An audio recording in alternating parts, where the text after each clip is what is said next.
اب اس کے بعد سے انگریزوں نے اطمینان کی سانس لی کہ اب یہاں ہم جو اپنا اثر و رکوع قائم کرنا چاہتے ہیں اس میں کوئی رکاوٹ نہیں۔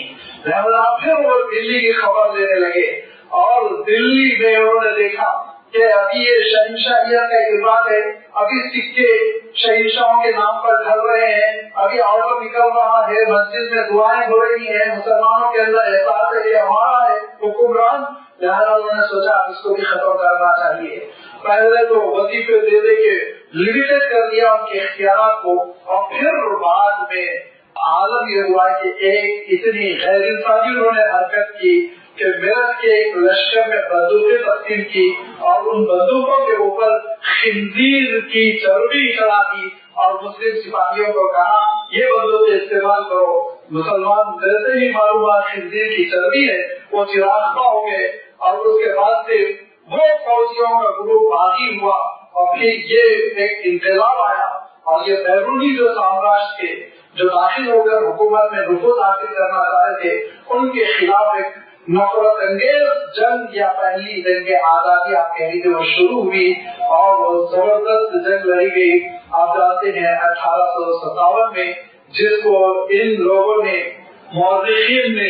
ان کے مورخین نے غدر کا نام دیا، جبکہ وہ غدر نہیں، وہ آزادی کی ایک جنگ تھی۔ لیکن بہرحال اس کے بعد سے پھر انہوں نے بہادر شاہ ظفر کی خبر لی، اور بہادر شاہ ظفر کو جب انہوں نے چاروں طرف سے مجبور کر دیا اور کہا کہ آپ کو رنگون جانا ہے، کیونکہ آپ اس انقلاب کے پیچھے تھے، آپ اس جھگڑے کے پیچھے تھے، آپ نے یہ بغاوت کی تھی، لہذا آپ کو سزا ملے گی، اور ان کو رنگون بھیجا گیا۔ اور رنگون جانے کے بعد سے ان کے سامنے کھانا لایا گیا، اور کھانا جب لایا گیا تو 3 سینیاں تھی اور ان کے اوپر ڈھکن رکھے ہوئے تھے، اور ان سے کہا گیا کہ آپ ڈھکن اٹھائیے۔ جب انہوں نے ڈھکن اٹھایا تو ان کے 3 شہزادوں کے سر تھے، اس میں ان کے 3 شہزادوں کے سر تھے اور چہرے خون سے سرخ ہوئے جا رہے تھے۔ تو بہادر شاہ ظفر نے ایک تاریخی جملہ کہا تھا، بہادر شاہ ظفر نے ایک تاریخی جملہ کہا تھا کہ بیٹو تیمور کی اولاد پہ مجھے فخر ہے، مرنے کے بعد بھی تم سرخرو ہو، مرنے کے بعد بھی تم سرخرو ہو۔ اور اس کے بعد سے تک کہ آپ جانتے ہیں رنگون میں ان کی وفات ہو گئی، اور اس کے بعد سے 1858 میں برطانیہ نے ڈکلیئر کر دیا کہ اب انڈیا برطانیہ حکومت کا ماتحت ہے، کسی قسم کی کوئی حکومت یہاں باقی نہیں۔ لہٰذا اس پورے ہندوستان پر جب انہوں نے کنٹرول کرنے کی کوشش کی تو حضرت شاہ عبدالعزیز رحمۃ اللہ علیہ، جو حضرت شاہ ولی اللہ رحمۃ اللہ علیہ کے فرزند تھے، اور وہ کھڑے ہو گئے سب سے پہلے، اور انہوں نے پھر کہا کہ ٹھیک ہے اگر تم یہ ڈکلیئر کرتے ہو کہ اب یہ برطانیہ حکومت کا باز گزار ہے تو ہم یہ ڈکلیئر کرتے ہیں دارالحرب ہے، ہم بھی جدوجہد کریں گے۔ وہاں سے جنگ آزادی کا آغاز ہوا، اور اس کے بعد ہلچل مچی، اس کے بعد علماء کھڑے ہوتے چلے گئے، اور پھر آپ کو معلوم ہونا چاہیے کہ 53,000 علماء کو سولی دی گئی ہے، 53,000 علماء کو، میرٹھ سے لے کر دلی تک کہتے ہیں کوئی درخت ایسا نہیں تھا جس پہ ایک نہ ایک داڑھی والا چہرہ لٹکا رہا ہو۔ یہ تاریخ گواہی دیتی ہے۔ انگریز مورخین نے لکھا، ہندو مورخین نے لکھا، 53,000 لوگوں کو، مسلمانوں کو جو علماء کہلاتے تھے، جو مدارس میں تدریس کی خدمت انجام دیتے تھے، اکثر و بیشتر شاہ ولی اللہ رحمۃ اللہ علیہ کے شاگردوں کے شاگرد، ان کو شہید کیا گیا۔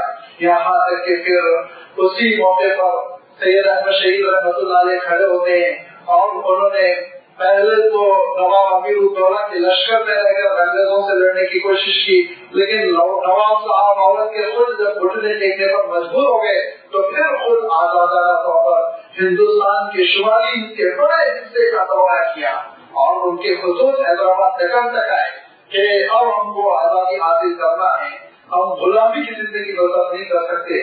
لہٰذا وہ جدوجہد کرتے رہے، اور انہوں نے پھر ہندوستان سے آگے بڑھ کر افغانستان تک پہنچ کر افغانیوں سے معاہدہ کیا کہ یہ سرحد سے تم اسلامی حکومت قائم کرو، ہم نیچے تک چلے جائیں گے۔ لیکن پھر اتفاقاً افغانیوں نے ساتھ نہیں دیا، اور آپ واپس ہو رہے تھے کہ انگریزوں نے خود تو یہ کبھی لڑنے کے لیے آئے نہیں، ان کے اندر ہمت نہیں ہوتی کہ دونوں آ کر لڑے، انہوں نے ہمیشہ کرائے کے سپاہیوں کو استعمال کیا، لہٰذا انہوں نے سکھوں کو استعمال کیا، اور سکھوں کا عالم یہ تھا کہ چونکہ بعض قوانین ایسے تھے مغل حکومت کے بالخصوص حضرت عالمگیر رحمۃ اللہ علیہ کے، جس کی زرد سکھوں پر پڑتی تھی، اور بعض سکھوں نے جو نیکسلائٹ ٹائپ ہو گئے تھے، بے قابو ہو کر بغاوت کر رہے تھے، ان کی سرگوبی کی گئی تھی. لہٰذا سکھوں کے اندر مسلمانوں سے انتقام کا اس وقت جذبہ تھا. اس جذبے کے تحت وہ کھڑے ہو گئے اور پھر بالا کوٹ میں سید احمد شہید رحمۃ اللہ علیہ کو گھیر لیا گیا اور ان کی جماعت لڑتے لڑتے شہید ہوئی، اور وہی بالا کوٹ ان کے لیے قبرستان بن گیا. لیکن حضرت احمد شہید رحمۃ اللہ علیہ وفات پا کے شہادت ہو گئی اور جنگ آزادی کی تحریک ختم ہو گئی. ایسا کچھ نہیں ہوا، بلکہ آگے بڑھتی رہی تحریک، آگے بڑھتی رہی، اور اس کے بعد سے پھر لوگوں کی تربیت ہوتی رہی. علماء کھڑے ہوتے رہے، علماء خادم پور اور علماء عظیم آباد اور مختلف مقامات کے علماء جدوجہد کرتے رہے، کوشش کرتے رہے، یہاں تک کہ اسی اثنا آپ دیکھیں گے کہ مولانا عبید اللہ صدیقی کھڑے ہو گئے، مولانا محمود حسن دیوبندی کھڑے ہو گئے، اور اسی اثنا آپ دیکھیں گے مولانا محمد علی جوہر کھڑے ہو گئے. مولانا محمد علی جوہر کا اعتماد کا عالم یہ تھا، وہ خلافت عثمانی سے ہندوستان کو ملانا چاہتے تھے، لیکن اتفاقاً خلافت ختم کر دی گئی. اب ہندوستان کی آزادی کے لیے لندن گئے، لندن میں انہوں نے تقریر کی، اور بندے مومن کا اعتماد یہ ہوتا ہے. انہوں نے کہا یاد رکھو میں ہندوستان کی آزادی لینے کے لیے آیا ہوں، ہندوستان کی آزادی لینے کے لیے آیا ہوں. اگر آزادی کا پروانہ مل گیا تو ٹھیک ہے، غلام ہندوستان کی طرف میں واپس نہیں جاؤں گا، غلام ہندوستان کی جانب میں واپس نہیں جاؤں گا. اس کے بعد پھر واپسی ہی میں مولانا کی وفات ہو گئی، اور بیت المقدس میں مسجد اقصی میں اگر آپ قبلہ سمت کھڑے ہو جائیں تو آپ کے سیدھے ہاتھ کی جانب ایک لائن ہے، مزارات کی ایک عمارت بنی ہوئی ہے جس میں کئی بڑے بڑے لوگوں کی مزاریں ہیں. اسی میں آپ دیکھیں گے بڑا سا بورڈ لگا ہوا ہے عظیم الہند محمد علی جوہر کے نام سے، ہندوستان کے لیڈر محمد علی جوہر. وہ وہی مدفون، وہ غلام ہندوستان کی جانب لوٹ کر نہیں آئے، وہ غلام ہندوستان کی جانب لوٹ کر نہیں آئے، بلکہ وہ وہی وفات پا گئے، وہی مدفون ہو گئے. اور یہ تحریک چلتی رہی، اور مولانا محمود حسن دیوبندی رحمۃ اللہ علیہ نے اس کو سنبھالا اور کوششیں کی. ریشمی رومال کی تحریک کے ریشمی رومال پہ پیغامات لکھ کر بھیجے جاتے، افغانستان سے لے کر جنوبی ہند تک ایک رابطہ رہتا، اور ایک ہلچل مچی ہوئی تھی آزادی کی کہ ان کو گرفتار کر لیا گیا، مالٹا بھیجا گیا، کالے پانی کی سزا دی گئی، سزا انہوں نے گوارا کر لی. اور آپ ایک لطیفہ سناؤ، پولیٹیکل ایشو ہو جائے گا لیکن پولیٹیکل نہیں ہے، یہ تاریخی ہے کہ اسی زمانے میں ساورکر صاحب بھی پہنچے کالے پانی میں تو انہوں نے 3 خط معافی کے لکھے، اور اس میں قسم کھا کے یہ عہد کیا کہ انگریزی حکومت مجھے معاف تو کر دے، میں کبھی آزادی کے لیے کوشش کرنے والوں کا ساتھ نہیں دوں گا، میں ساتھ دوں گا تو حکومت کا ساتھ دوں گا. اور انہوں نے وعدہ نبھایا. آنے کے بعد انہوں نے گاندھی جی کی مخالفت میں مہم چلائی، آنے کے بعد انہوں نے RSS کا نظریے کو تقویت پہنچائی کہ یہ مسلمان اس لیے جدوجہد کر رہے ہیں کہ ان کو یہ احساس ہے یہ ملک ہم سے لیا گیا تھا، ہم کو ہی واپس لوٹانا چاہیے. لہٰذا اب اس ایلیمنٹ کے خلاف، اس عنصر کے خلاف، اس اسلامی مزاج کے خلاف، اس اسلامی ماحول کے خلاف جدوجہد کرو. اور انہوں نے وقت لایا اور ماحول بنایا. اور انگریزوں کو کیا چاہیے تھا؟ جلتے ہوئے انہوں نے آگ ڈالی، خوب لڑایا، پھر فسادات شروع ہوئے. ہندو مسلم تفریق کا ایک نظریہ قائم ہونے لگا، دوریاں بڑھنے لگی.